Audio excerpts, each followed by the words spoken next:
ನಿನ್ನೆ ಪ್ರೀತಿಸುವೆ ಭಾಗ 45. ರಾಘವನನ್ನು ಮೆಂಟಲ್ ಹಾಸ್ಪಿಟಲಲ್ಲಿ ಬಂಧಿಸಿ ಲೋಕದ ಕಣ್ಣಿಗೆ ಅವನು ಸತ್ತು ಹೋಗಿದ್ದಾನೆ ಅಂತ ಬಿಂಬಿಸಲು ಹೊರಟ ಡಾಕ್ಟರ್ ರೋಹನ್ ತನ್ನ ಪಾರ್ಟ್ನರ್ ರಮನ್ ರೆಡ್ಡಿಗೆ ಕಾಲ್ ಮಾಡಿದನು. ಕಾಲ್ ರಿಸೀವ್ ಮಾಡಿದ ರೆಡ್ಡಿ ಡಾಕ್ಟರ್ ರೋಹನ್ ಜೊತೆ ಮಾತನಾಡತೊಡಗಿದನು. ಹೇಳು ಡಾಕ್ಟರ್, ಏನು ವಿಷಯ? ಏನಾದರೂ ಗುಡ್ ನ್ಯೂಸ್ ಇದೆಯಾ? ಹಾ ರೆಡ್ಡಿ, ಗುಡ್ ನ್ಯೂಸೇ. ಇವತ್ತು ಎಸ್ ಐ ಮುಖೇಶ್ ವಾರಂಟ್ ತಗೊಂಡು ಹಾಸ್ಪಿಟಲ್ಗೆ ಬಂದ ಆಸ್ಪತ್ರೆ ಎಲ್ಲ ಜಾಗ ನೋಡ್ಕೊಂಡಿದ್ದ. ಆದ್ರೆ ಅವನಿಗೆ ರಾಘವ್ ಮಾತ್ರ ಎಲ್ಲೂ ಕಾಣಿಸಿರ್ಲಿಲ್ಲ. ಏನ್ ಮಾಡಿದೆ? ಅವನನ್ನು ಸಾಯಿಸ್ಬಿಟ್ಟೆ ಹೇಗೆ? ಇಲ್ಲಪ್ಪ, ಅವನನ್ನು ನಾನು ಹೇಗೆ ಸಾಯಿಸ್ಲಿ? ಪ್ಲಾನ್ ಮಾಡಿ ಅವನು ಅವ್ರಿಗೆ ಸಿಗೋದೇ ಇರೋ ತರ ಮಾಡಿದೆ ಅಂತ ರಾಘವನನ್ನು ಬಚ್ಚಿಡಲು ಏನೆಲ್ಲ ಪ್ಲಾನ್ ಮಾಡಿದ್ದ ಅದನ್ನೆಲ್ಲ ರೆಡ್ಡಿಗೆ ವಿವರಿಸತೊಡಗಿದನು. ವಿಷಯ ಕೇಳಿದ ರೆಡ್ಡಿ ಸಂತೋಷದಿಂದ, ಪರವಾಗಿಲ್ಲ ಡಾಕ್ಟರ್, ನೀನು ತುಂಬಾನೇ ಬುದ್ಧಿವಂತಿಕೆಯಿಂದ ಆ ಡಿಸಿನ ಮತ್ತೆ ಮೆಂಟಲ್ ಹಾಸ್ಪಿಟಲ್ ಇರೋ ಹಾಗೆ ಮಾಡಿದೆ. ಆದ್ರೂ ಸ್ವಲ್ಪ ಹುಷಾರು. ಆ ಎಸ್ ಐ ತುಂಬಾ ಚಾಲಾಕಿದ್ದಾನೆ. ಅವನಿಗೆ ಏನಾದ್ರೂ ರಾಘವ್ ಅದೇ ಮೆಂಟಲ್ ಹಾಸ್ಪಿಟಲ್ ಅಲ್ಲಿ ಇದ್ದಾನೆ ಅಂತ ಗೊತ್ತಾದ್ರೆ ನೀನು ಸುಮ್ಮನೆ ಬಿಡೋಕಿಲ್ಲ. ಸ್ವಲ್ಪ ಹುಷಾರಿಗೆ ಕೆಲಸ ಮಾಡು. ನನ್ನ ಕೆಲಸದ ಬಗ್ಗೆ ನೀನು ಡೌಟ್ ಪಡ್ಬೇಡ ರೆಡ್ಡಿ. ಅವರೆಲ್ಲ ಇನ್ಮುಂದೆ ಈ ಹಾಸ್ಪಿಟಲ್ ಕಡೆ ತಲೆ ಹಾಕಬಾರ್ದು. ಆ ಥರ ಎಲ್ಲ ಅರೇಂಜ್ಮೆಂಟ್ ಮಾಡಿದ್ದೀನಿ. ನೀನು ಇನ್ಮುಂದೆ ಆರಾಮಾಗಿರ್ಬೋದು. ಸರಿ, ನನಗೆ ಸ್ವಲ್ಪ ಕೆಲಸ ಇದೆ, ಇನ್ನೊಂದು ದಿನ ನಿಮಗೆ ಕಾಲ್ ಮಾಡ್ತೀನಿ ಅಂತ ಹೇಳಿ ಡಾಕ್ಟರ್ ಕಾಲ್ ಕಟ್ ಮಾಡಿದನು. ಡಾಕ್ಟರ್ ಜೊತೆ ಮಾತನಾಡಿ ಆದ ಮೇಲೆ ರೆಡ್ಡಿಗೆ ತುಂಬಾನೇ ಖುಷಿಯಾಗತೊಡಗಿತು. ಆ ಡಿಸಿ ತುಂಬಾನೇ ಹಾರಾಡ್ತಾ ಇದೆ. ಈಗ ಹಲ್ಲು ಕಿತ್ತರೂ ಹಾವಿನಂತೆ ಬಿದ್ದಿದ್ದಾನೆ. ನನಗೆ ಈಗ ಹಾಲು ಕುಡಿದಷ್ಟು ಸಂತೋಷ ಆಗ್ತಿದೆ. ಎಲ್ಲ ಸರಿ ಹೋದ್ಮೇಲೆ ಒಂದ್ಸಲ ಆ ಡಿಸಿನ ನೋಡ್ಕೊಂಡು ಬರಬೇಕು. ಅವನ ಆ ಪರಿಸ್ಥಿತಿ ನಾನು ಕಣ್ಣಾರೆ ನೋಡಬೇಕು, ನೋಡಿ ಆನಂದಿಸಬೇಕು ಅಂತ ಅಂದುಕೊಂಡವನು ರಾಘವನನ್ನು ಯಾವಾಗ ಭೇಟಿಯಾಗಲು ಹೋಗಬೇಕು ಅಂತ ಯೋಚನೆ ಮಾಡತೊಡಗಿದನು. ಇತ್ತ ಪೊಲೀಸ್ ಸ್ಟೇಷನಲ್ಲಿ ಹೆಡ್ ಕಾನ್ಸ್ಟೇಬಲ್ ರಾಘವೇಂದ್ರರವರು ರಾಘವ್ ಎಲ್ಲೆಲ್ಲಿ ಹೋಗಿದ್ದಾನೆ ಅಲ್ಲಿಯ CCTV ಫುಟೇಜ್ ಅನ್ನು ಕಲೆಕ್ಟ್ ಮಾಡಿ ಎಸ್ ಐ ಮುಖೇಶ್ಗೆ ತಂದು ಕೊಟ್ಟರು. ಸರ್, ಇದು ನೀವು ಬೆಳಿಗ್ಗೆ ಕೇಳಿರೋ CCTV ಫುಟೇಜ್. ಸರಿ ಕೊಡಿ ಅಂತಂದು ಫುಟೇಜ್ ಇದ್ದ ಪೆನ್ ಡ್ರೈವ್ ಅನ್ನು ತಗೊಂಡು ಸಿಸ್ಟಮ್ಗೆ ಹಾಕಿ ಪ್ಲೇ ಮಾಡಿದರು. ರಾಘವ್ ಎಲ್ಲೆಲ್ಲಿ ಹೋಗಿದ್ದಾನೆ ಅದನ್ನೆಲ್ಲ ಚೆಕ್ ಮಾಡಿದರು. ಕೊನೆಗೆ ರಾಘವ್ ನದಿಗೆ ಹಾರಿದ್ದನ್ನು ನೋಡಿದ ಅವರಿಗೆ ಒಂದು ಕ್ಷಣ ಶಾಕ್ ಆಯಿತು. ರಾಘವೇಂದ್ರ, ಏನ್ರಿ ಇದು? ರಾಘವ್ ನದಿಗೆ ಹಾರಿದ್ದಾನೆ ಅಂದ್ರೆ ಅವನು ಬದುಕಿರಲು ಸಾಧ್ಯನೇ ಇಲ್ಲ. ಹ್ಞೂ ಸರ್, ನನಗೂ ಕೂಡ ಹಾಗೆ ಅನಿಸ್ತಾ ಇದೆ. ಮೆಂಟಲ್ ಪೇಷಂಟ್ ಆಗಿದ್ದರಿಂದ ಈಚೆ ದಡ ಸೇರೋದು ತುಂಬಾ ಕಷ್ಟ. ನಾವು ನಿನ್ನೆ ಹೋದಾಗಲೇ ಅವರನ್ನು ನಮ್ಮ ಜೊತೆ ಕಳಿಸ್ಕೊಟ್ಟಿದ್ರೆ ಇಷ್ಟೆಲ್ಲ ಅನಾಥ ಆಗ್ತಾ ಇರಲಿಲ್ಲ. ಈಗ ಸುಮ್ಮನೆ ಒಂದು ಜೀವ ಹೋಯಿತು. ಅವ್ರ ಮಿಸ್ಸಸ್ ಇದನ್ನು ನೋಡಿ ಹೇಗೆ ಸಹಿಸ್ಕೊಳ್ತಾರೆ ಅನ್ನೋ. ಆ ಡಾಕ್ಟರ್ಸ್ಗಳು ಬೇಕಂತಲೇ ಮಾಡಿರ್ತಾರೆ. ಸರಿ ಇದ್ದನವನು ಮೆಂಟಲ್ ಮಾಡಿದವರು ಬೇಕಂತಲೇ ಅವನು ಎಲ್ಲಿಗಾದ್ರೂ ಹೋಗ್ಲಿ ಅಂತ ಹೊರಗೆ ಕಳಿಸಿರ್ಬೋದು. ಹಾಸ್ಪಿಟಲಲ್ಲಿ ಏನಾದರೂ ಆಗಿದ್ರೆ ಅವ್ರ ಮೇಲೆ ಆ್ಯಕ್ಷನ್ ತಗೋಬೋದಿತ್ತು. ಆದರೆ ಇದು ಹಾಸ್ಪಿಟಲ್ ಹೊರಗೆ ಆಗಿರೋದು. ನಾವು ಏನು ಮಾಡೋಕ್ಕಾಗಲ್ಲ. ಒಂದು ವೇಳೆ ಕೇಸ್ ಫೈಲ್ ಮಾಡಿದ್ರು ಅವರು ದೊಡ್ಡವರು ಇನ್ಫ್ಲೂಯೆನ್ಸ್ ಉಪಯೋಗಿಸಿ ಕೇಸನ್ನು ಕ್ಲೋಸ್ ಮಾಡಿಸ್ಬಿಡ್ತಾರೆ. ಕಲ್ಪ್ರಿಟಿ ಯಾರು ಅಂತ ಗೊತ್ತಿದ್ರು ನಾವು ಏನು ಮಾಡೋ ಪರಿಸ್ಥಿತಿ ಇಲ್ಲ. ಅವನು ಬದುಕಿರೋಕ್ಕೆ ಚಾನ್ಸೇ ಇಲ್ಲ ರೀ. ರಾಘವೇಂದ್ರ, ಮುಳುಗು ತಜ್ಞರನ್ನು ಕರೆಸಿ ನದಿಯ ಸುತ್ತಮುತ್ತ ರಾಘವನ ಬಾಡಿಯನ್ನು ಸರ್ಚ್ ಮಾಡಿಸಬೇಕು. ಬನ್ನಿ ನಾವು ಹೋಗೋಣ ಅಂತ ಹೇಳಿ ಎಸ್ ಐ ಮುಖೇಶ್ ಹಾಗೂ ಅವರ ಟೀಮ್ ರಾಘವ್ ಹಾರಿದ್ದ ಸೇತುವೆ ಹತ್ತಿರ ಹೋದರು. ಮುಳುಗು ತಜ್ಞರನ್ನು ಕರೆಸಿ ರಾಘವನ ಬಾಡಿಯನ್ನು ಸರ್ಚ್ ಮಾಡಲು ಹೇಳಿದರು. ನೀರಿನಲ್ಲಿ ಎಷ್ಟೇ ಹುಡುಕಿದ್ರೂ ಕೂಡ ರಾಘವನ ಬಾಡಿ ಮಾತ್ರ ಸಿಗಲೇ ಇಲ್ಲ. ಸರ್, ಈಗ ಏನ್ ಮಾಡೋದು? ಬಾಡಿ ಎಲ್ಲೂ ಸಿಗ್ತಾ ಇಲ್ಲ. ನಾಳೆ ತನಕ ಕಾಯೋಣ. ಬಾಡಿ ಡಿಕಂಪೋಸ್ ಆದ್ರೆ ತನ್ನಿಂತಾನೆ ಮೇಲೆ ಬರುತ್ತೆ ಅಂತ ಹೇಳಿ ಅವರು ಮತ್ತೆ ಸ್ಟೇಷನ್ಗೆ ಹೋದರು. ಸಾಯಂಕಾಲ ಕೆಲಸ ಮುಗಿಸಿ ಮನೆಗೆ ಹೋದ ಎಸ್ ಐ ಮುಖೇಶ್ ನಡೆದ ವಿಷಯವನ್ನು ತನ್ನ ತಮ್ಮನಾದ ಸುಕೇಶನಿಗೆ ತಿಳಿಸಿದರು. ವಿಷಯ ಕೇಳಿ ಅವನು ಶಾಕ್ ಆದನು. ಏನ್ ಹೇಳ್ತಾ ಇದೆಯಣ್ಣ? ರಾಘವ್ ಸೂಸೈಡ್ ಮಾಡ್ಕೊಂಡ್ರ? ಹ್ಞೂ, ಅವನು ನದಿಯ ಸೇತುವೆ ಹತ್ತಿರ ಹೋಗಿ ಅಲ್ಲಿಂದ ಜಿಗಿಯುವುದು CCTVಯಲ್ಲಿ ಕ್ಯಾಪ್ಚರ್ ಆಗಿದೆ. ಅವನು ಏನು ಮಾಡ್ತಿದ್ದಾನಂತ ಅವನಿಗೂ ಕೂಡ ಗೊತ್ತಿರಲಿಲ್ವೋ ಏನೋ. ಎಲ್ಲರೂ ಸೇರಿ ಅವನ ಸಾವಿಗೆ ಕಾರಣರಾದರು. ಅವನ ಸಾವಿಗೆ ಯಾರು ಕಾರಣ ಅಂತ ಗೊತ್ತಿದ್ರು ಕೂಡ ನಾನು ಏನು ಮಾಡೋ ಪರಿಸ್ಥಿತಿ ಇರಲಿಲ್ಲ. ನಂದು ಒಂದು ಜನ್ಮನ, ಗೆಳೆಯನ ಸಾವಿಗೆ ನ್ಯಾಯ ಕೊಡೋಕ್ಕೆ ಆಗದೆ ಈ ಕೆಲಸ ನನಗೆ ಯಾಕೆ ಬೇಕು, ಧಿಕ್ಕಾರ ಈ ಕೆಲಸಕ್ಕೆ ಅಂತ ಬೇಜಾರು ಮಾಡಿಕೊಳ್ಳತೊಡಗಿದನು. ಅವನನ್ನು ಸಮಾಧಾನ ಮಾಡುತ್ತಾ ಸುಕೇಶನು, ಬೇಜಾರು ಮಾಡ್ಕೊಳ್ಬೇಡಣ, ಇದ್ರಲ್ಲಿ ನಿನ್ನ ತಪ್ಪೆಲ್ಲಿದೆ? ನಿನ್ನ ಕೈಯಲ್ಲಿ ಏನು ಮಾಡೋಕ್ಕಾಗುತ್ತೋ ಅದನ್ನು ನೀನು ಮಾಡಿದೆ. ಆದರೆ ಏನು ಮಾಡೋದು, ರಾಘವನನ್ನು ಮಾತ್ರ ಬದುಕಿಸಲಿಕ್ಕೆ ಆಗಲಿಲ್ಲ. ಅವನ ಆಯುಸ ಅಷ್ಟೇ ಇತ್ತು ಅನಿಸುತ್ತೆ. ಅದರ ನಡುವೆ ನೀನು ಏನು ಮಾಡೋಕ್ಕಾಗುತ್ತೆ? ನೀನು ಸಮಾಧಾನವಾಗಿರು, ನೀನು ಕೀಳಾಗಿ ಬಿಂಬಿಸಬೇಡ. ಈ ವಿಷಯವನ್ನು ಕಾವ್ಯಗ್ರಿಗೆ ಹೇಗೆ ಹೇಳೋದಣ್ಣ? ಹೇಳಲೇಬೇಕು ಅಲ್ವಾ, ನಮ್ಮ ಹತ್ರ ಬೇರೆ ದಾರಿ ಇಲ್ಲ. ನೀನು ನಾಳೆ ಬೆಳಿಗ್ಗೆ ಕಾವ್ಯಳಿಗೆ ಮತ್ತು ಅಜಯನ್ಗೆ ಕಾಲ್ ಮಾಡಿ ಸ್ಟೇಷನ್ಗೆ ಬರೋಕ್ಕೆ ಹೇಳು. ಅಲ್ಲೇ ಅವ್ರಿಗೆ ಈ ವಿಷಯನ ತಿಳಿಸೋಣ.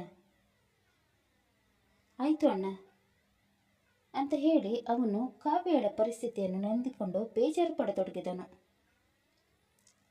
ಎಲ್ಲರೂ ರಾಘವ್ ಸತ್ತಿದ್ದಾನೆ ಅಂತ ಅಂದುಕೊಂಡಿದ್ದರು. ಆದರೆ ರಾಘವ್ ಬದುಕಿರೋ ವಿಷಯ ಇವರಿಗೆ ಯಾರಿಗೂ ತಿಳಿಯದೆ ಹೋಯಿತು. ಎಂದಿನಂತೆ ಬೆಳಿಗ್ಗೆ ಕಾವ್ಯ ಮನೆಯಲ್ಲಿ ಕೆಲಸ ಮಾಡುತ್ತಿರಬೇಕಾದರೆ ಸುಕೇಶ್ ಅವಳಿಗೆ ಕಾಲ್ ಮಾಡಿದನು. ಕಾಲ್ ರಿಸೀವ್ ಮಾಡಿದ ಅವಳು ಒಂದೇ ಸಮನೆ ಎದುರಿಸಲು ಬಿಡುತ್ತಾ, ಸುಕೇಶ್ ಅವರೇ, ನನ್ನ ಗಂಡ ಸಿಕ್ಕಿದ್ರಾ? ಎಲ್ಲಿದ್ದಾರೆ ಅಂತ ಗೊತ್ತಾಯ್ತಾ? ಆ ವಿಷಯವನ್ನೇ ಹೇಳೋಣ ಅಂತ ಕಾಲ್ ಮಾಡಿದ್ದು. ನೀವು 10 ಗಂಟೆ ಹೊತ್ತಿಗೆ ಸ್ಟೇಷನ್ಗೆ ಬಂದ್ಬಿಡಿ. ನಿಮ್ಮ ಜೊತೆ ಅಜಯನನ್ನು ಕೂಡ ಕರೆದುಕೊಂಡು ಬನ್ನಿ. ಅವನ ಮಾತು ಕೇಳಿ ಗಾಬರಿಗೊಂಡವಳು, ಏನು ವಿಷಯ? ನಾನು ಒಬ್ಳೆ ಬಂದ್ರೆ ಆಗಲ್ವಾ? ಅಜಯ್ ಯಾಕೆ ಬೇಕು? ನೀವು ನನ್ನಿಂದ ಏನು ಮುಚ್ಚಿರ್ತಾ ಇಲ್ಲ ತಾನೆ? ಇಲ್ಲ ಕಾವ್ಯ ಅವರೇ, ಸ್ಟೇಷನ್ ಸ್ವಲ್ಪ ಫಾರ್ಮಾಲಿಟೀಸ್ ಬಾಕಿ ಇದೆ, ಅದಕ್ಕೆ ಅಜಯ್ ಕೂಡ ಬೇಕು. ನೀವು ಅವನನ್ನು ಕೂಡ ಒಟ್ಟಿಗೆ ಕರೆದುಕೊಂಡು ಬನ್ನಿ, ಆಮೇಲೆ ಸಿಗೋಣ ಅಂತ ಹೇಳಿ ಜಾಸ್ತಿ ಮಾತನಾಡದೆ ಕಾಲ್ ಕಟ್ ಮಾಡಿದನು. ಸುಕೇಶನ ಮಾತು ಕೇಳಿ ಕಾವ್ಯಳಿಗೆ ಯಾಕೋ ಏನೋ ಸರಿ ಇಲ್ಲ ಅಂತ ಅನ್ನಿಸತೊಡಗಿತ್ತು. ತಾನು ಮಾಡುತ್ತಿದ್ದ ಕೆಲಸವನ್ನೆಲ್ಲ ಬಿಟ್ಟು ಅಜಯನ ಹತ್ತಿರ ಬಂದಳು. ಅಜಯ್, ಬೇಗ ರೆಡಿಯಾಗು, ನಾವು ಪೊಲೀಸ್ ಸ್ಟೇಷನ್ಗೆ ಹೋಗಬೇಕು. ಯಾಕೆ, ಏನಾಯ್ತು ಅತ್ತಿಗೆ? ಪೊಲೀಸ್ ಸ್ಟೇಷನ್ಗೆ ನಾವು ಯಾಕೆ ಹೋಗಬೇಕು? ನೀನೀಗ ನನ್ನನ್ನು ಏನು ಕೇಳಬೇಡ, ನಾವು ಈಗಲೇ ಸ್ಟೇಷನ್ಗೆ ಹೋಗಬೇಕು, ಬೇಗ ರೆಡಿಯಾಗು. ನಿಮ್ಮನ್ನು ಕೇಳಬಾರ್ದು ಅಂದರೆ ಇನ್ನು ಯಾರನ್ನು ಕೇಳಲಿ ಅತ್ತಿಗೆ? ನೀವೇ ತಾನೇ ಸ್ಟೇಷನ್ಗೆ ಹೋಗ್ಬೇಕಂತ ಹೇಳ್ತಾ ಇರೋದು. ಅದು ಏನು ವಿಷಯ ಅಂತ ನನಗೆ ಗೊತ್ತಾಗಬೇಕು ಅತ್ತಿಗೆ. ಮೊನ್ನೆ ಎಲ್ಲ ಅಣ್ಣನನ್ನು ನೋಡಲು ನಾನು ಆಸ್ಪತ್ರೆಗೆ ಬರ್ತೀನಿ ಅಂದರೆ ನೀವು ನನ್ನನ್ನು ಬರೋಕ್ಕೆ ಬಿಟ್ಟಿಲ್ಲ. ನಿಮ್ಮ ಮಾತು ಕೇಳಿ ನಾನು ಹಾಸ್ಪಿಟಲ್ಗೆ ಕೂಡ ಬಂದಿಲ್ಲ. ಇವತ್ತು ನೋಡಿದರೆ ಸ್ಟೇಷನ್ಗೆ ಹೋಗೋಣ ಅಂತ ಹೇಳ್ತಾ ಇದ್ದೀರಾ. ನಿಮ್ಮ ತಲೆಯಲ್ಲಿ ಏನು ನಡೀತಿದೆ ಅಂತ ನನಗೆ ಒಂಚೂರು ಅರ್ಥ ಆಗ್ತಾ ಇಲ್ಲ. ಮೊದಲು ವಿಷಯ ಏನು ಅಂತ ಹೇಳಿ ಅತ್ತಿಗೆ, ಆಮೇಲೆ ನಾನು ರೆಡಿ ಆಗ್ತೀನಿ. ಇಲ್ಲ ಅಂದರೆ ಎಲ್ಲೂ ಬರಲ್ಲ. ಅವನ ಮಾತು ಕೇಳಿದ ಅವಳಿಗೆ ಏನು ಮಾಡಬೇಕು ಅಂತ ತೋಚದೆ ನಡೆದಿದ್ದ ವಿಷಯವನ್ನೆಲ್ಲ ಅವನಿಗೆ ತಿಳಿಸಿದಳು. ವಿಷಯ ಕೇಳಿದ ಅವನಿಗೆ ಶಾಕ್ ಆಗಿ, ಏನು ಹೇಳ್ತಾ ಇದ್ದೀರಾ ನೀವು ಅತ್ತಿಗೆ? ಇಷ್ಟು ದಿನ ಯಾಕೆ ನೀವು ನನ್ನಿಂದ ಈ ವಿಷಯವನ್ನು ಮುಚ್ಚಿಟ್ರಿ? ನನ್ನ ಅಣ್ಣ ಇಷ್ಟೊಂದು ತೊಂದರೆಯಲ್ಲಿ ಇರಬೇಕಾದ್ರೆ ನಾನು ಆರಾಮಾಗಿ ಕೆಲಸಕ್ಕೆ ಹೋಗಿ ಬರ್ತಾ ಇದ್ದೆ. ಆ ಪಾಪಿಗಳು ನನ್ನ ಅಣ್ಣನ ಜೀವನವನ್ನೇ ಹಾಳು ಮಾಡಿಬಿಟ್ರು. ಆ ಡಾಕ್ಟರ್ ಮೇಲೆ ನನಗೆ ಅವತ್ತೇ ಅನುಮಾನ ಬರ್ತಿತ್ತು, ಆದರೆ ನಾನು ಅದನ್ನು ನೆಗ್ಲೆಕ್ಟ್ ಮಾಡಿದ್ದೆ. ಅವತ್ತೇ ಏನಾದರೂ ಮಾಡಿದರೆ ನನ್ನ ಅಣ್ಣನಿಗೆ ಈ ರೀತಿಯ ಪರಿಸ್ಥಿತಿ ಬರ್ತಾ ಇರಲಿಲ್ಲ. ನಾನು ಏನು ಮಾಡಿಬಿಟ್ಟೆ? ನನ್ನ ಕೇರ್ಲೆಸ್ನಿಂದ ಇವತ್ತು ನನ್ನ ಅಣ್ಣನಿಗೆ ಈ ಪರಿಸ್ಥಿತಿ ಬಂದ್ಬಿಟ್ಟಿತ್ತು. ಆ ಡಾಕ್ಟರನ್ನು ಮಾತ್ರ ನಾನು ಸುಮ್ಮನೆ ಬಿಡಲ್ಲ. ನನ್ನ ಅಣ್ಣನ ಈ ಪರಿಸ್ಥಿತಿಗೆ ತಂದ ಆ ಡಾಕ್ಟರ್ಗೆ ಒಂದು ಗತಿ ಕಾಣಿಸ್ಬಿಡ್ತೀನಿ ಅಂತ ಕೋಪದಿಂದ ಕೂಸುಗುಟ್ಟತೊಡಗಿದನು. ಆಗ ಕಾವ್ಯ ಅವನನ್ನು ಸಮಾಧಾನ ಪಡಿಸುತ್ತಾ, ಸಿಟ್ಟನ್ನು ಕಂಟ್ರೋಲ್ ಮಾಡ್ಕೋ ಅಜಯ್. ನಮಗೀಗ ಅವ್ರು ಬೇಕು. ಒಂದ್ಸಲ ಅವ್ರು ನಮಗೆ ಸಿಗ್ಲಿ, ಆಮೇಲೆ ಅವ್ರನ್ನ ಬೇರೆ ಹಾಸ್ಪಿಟಲ್ಗೆ ಸೇರಿಸೋಣ. ಈಗ ನಾವು ಸ್ಟೇಷನ್ಗೆ ಹೋಗಬೇಕು. ಏನೋ ವಿಷಯ ಹೇಳೋಕ್ಕಿದೆ ಅಂತೆ, ಅದಕ್ಕೆ ಮುಖೇಶ್ ಅಣ್ಣ ಬರ ಹೇಳಿದ್ದಾರೆ. ನೀನು ಬೇಗ ರೆಡಿಯಾಗು, ನಾವು ಈ ಕೂಡಲೇ ಹೋಗೋಣ ಅಂತ ಹೇಳಿದಾಗ ಅಜಯನು ರೆಡಿಯಾಗಲು ಹೋದನು. ಕಾವ್ಯ ಕೂಡ ರೆಡಿಯಾಗಿ ಬಂದು ಅಜಯನ ಜೊತೆ ಸ್ಟೇಷನ್ಗೆ ಹೊರಟಳು. ಇವರಿಬ್ಬರ ಮಾತನ್ನು ಕೇಳಿಸಿಕೊಂಡು ಛಾಯಾ, ಓ ಇದ ವಿಷಯ, ಒಳ್ಳೆದಾಯ್ತು ಬಿಡು. ರಾಘವ್ ಹಾಸ್ಪಿಟಲ್ನಿಂದ ಹೊರಗೆ ಹೋಗಿದ್ದಾನಂದ್ರೆ ಅವನು ಮತ್ತೆ ಸಿಗೋದು ಡೌಟು. ನನಗೆ ಯಾಕೋ ಆ ಡಾಕ್ಟರ್ ಇದನ್ನೆಲ್ಲ ಬೇಕಂತೆಲ್ಲ ಮಾಡ್ತಾ ಇದ್ದಾನೆ ಅಂತ ಅನಿಸ್ತಾ ಇದೆ. ಒಂದ್ಸಲ ರೆಡ್ಡಿಗೆ ಕಾಲ್ ಮಾಡಿ ವಿಷಯ ತಿಳ್ಕೊಂಡ್ರೆ ಒಳ್ಳೇದು. ಬೇಡ ಬೇಡ, ಈಗ ಬೇಡ, ಆಮೇಲೆ ಕಾಲ್ ಮಾಡೋಣ ಅಂತ ಅಂದುಕೊಂಡು ಸುಮ್ಮನಾದಳು. ಅಜಯ್ ಹಾಗೂ ಕಾವ್ಯ ಸ್ಟೇಷನ್ಗೆ ಬಂದಾಗ ಸುಕೇಶ ಆಲ್ರೆಡಿ ಸ್ಟೇಷನಲ್ಲಿ ಬಂದಿದ್ದನು. ಎಸ್ಐ ಮುಖೇಶ್ ಅವರನ್ನು ಕೂರಲೇ ಹೇಳಿ ನಡೆದ ವಿಷಯವನ್ನು ತಿಳಿಸಿದರು. ನೋಡಿ, ನೀವಿಬ್ಬರು ಸ್ವಲ್ಪ ಸಮಾಧಾನವಾಗಿ ನಾನು ಹೇಳುವ ಮಾತನ್ನು ಕೇಳಬೇಕು. ಏನಾಯ್ತಣ್ಣ, ಅದೇನು ಅಂತ ಹೇಳಿ. ನನ್ನ ಗಂಡ ಎಲ್ಲಿದ್ದಾರೆ ಅಂತ ಗೊತ್ತಾಯ್ತಾ? ನೀನ್ ಸ್ವಲ್ಪ ನಿನ್ನ ಮನಸ್ಸನ್ನು ಗಟ್ಟಿ ಮಾಡ್ಕೊಳ್ಬೇಕಮ್ಮ. ಅಯ್ಯೋ ಅಣ್ಣ, ಯಾಕೆ ಇಷ್ಟೊಂದು ಒಗಟಾಗಿ ಮಾತಾಡ್ತಾ ಇದ್ದೀರಾ? ವಿಷಯ ಏನು ಅಂತ ಹೇಳಿ. ನನಗೆ ಇಲ್ಲಿ ಪ್ರಾಣನೇ ಹೋದಂತ ಅನುಭವ ಆಗ್ತಾ ಇದೆ. ದಯವಿಟ್ಟು ಅದೇನು ವಿಷಯ ಅಂತ ಮೊದಲು ಹೇಳಿ. ಹೌದು ಮುಖೇಶ್ ಅವರೇ, ಮೊದಲು ವಿಷಯ ಏನು ಅಂತ ಹೇಳಿ. ನಾನು ಹೇಳೋದಕ್ಕಿಂತ ನೀವೇ ನೋಡಿ, ಆಗ ನಿಮ್ಗೆ ವಿಷಯ ಏನು ಅಂತ ಗೊತ್ತಾಗುತ್ತೆ ಅಂತ ಹೇಳಿ ಸಿಸ್ಟಮ್ ಅಲ್ಲಿದ್ದ ಫುಟೇಜ್ ಅನ್ನು ಪ್ಲೇ ಮಾಡಿದರು. ರಾಘವ್ ನಡೆದುಕೊಂಡು ಹೋಗಿ ನದಿಗೆ ಹಾರಿದ್ದನ್ನು ನೋಡಿದ ಕಾವ್ಯ ಮತ್ತು ಅಜಯನ್ಗೆ ಶಾಕ್ ಆಯಿತು. ಕಾವ್ಯ ಅಳುತ್ತಾ, ಇಲ್ಲ ಇಲ್ಲ, ಇದು ನನ್ನ ಗಂಡ ಅಲ್ಲ, ಇದು ಯಾರೋ ಬೇರೆ ಆಗಿರ್ಬೇಕು. ನನ್ನ ಗಂಡ ಸುಸೈಡ್ ಮಾಡಿಕೊಂಡಿದ್ರಂತ ನಾನು ನಂಬಲ್ಲ ಅಂದಂದು ಚೋರಾಗಿ ಅಳತೊಡಗಿದಳು. ಅಜಯ್ ಅವಳನ್ನು ಸಮಾಧಾನ ಮಾಡುತ್ತಾ, ಸಮಾಧಾನ ಮಾಡ್ಕೊಳ್ಳಿ ಅತ್ತಿಗೆ, ಅದು ಅಣ್ಣನೇ. ನೀವೇ ನೋಡಿದ್ರಲ್ವಾ, ಅವನು CCTVಗೆ ಫೋರ್ಸ್ ಕೊಟ್ಟು ಹೊರಗೆ ಹೋಗಿರೋದು. ಅದನ್ನು ನಾವು ಇಗ್ನೋರ್ ಮಾಡೋಕ್ಕೆ ಆಗಲ್ಲ.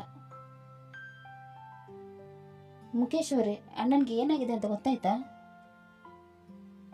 ಅವನು ಹಾರಿರೋ ಜಾಗ ತುಂಬಾ ಹಾಳಾಗಿದೆ, ಬದುಕಿ ಉಳಿಯೋ ಚಾನ್ಸ್ ತುಂಬಾನೇ ಕಡಿಮೆ. ಅದು ಬೇರೆ ಅವರೇ ಖುದ್ದಾಗ ನದಿಗೆ ಹಾರಿದ್ದರಿಂದ ಬದುಕಲಿಕ್ಕೆ ಟ್ರೈ ಮಾಡಿರಕ್ಕಿಲ್ಲ. ನಿನ್ನೆ ಮುಳುಗು ತಜ್ಞರನ್ನು ಕರೆಸಿ ಎಲ್ಲ ಕಡೆ ಹುಡುಕಿದಾಯ್ತು.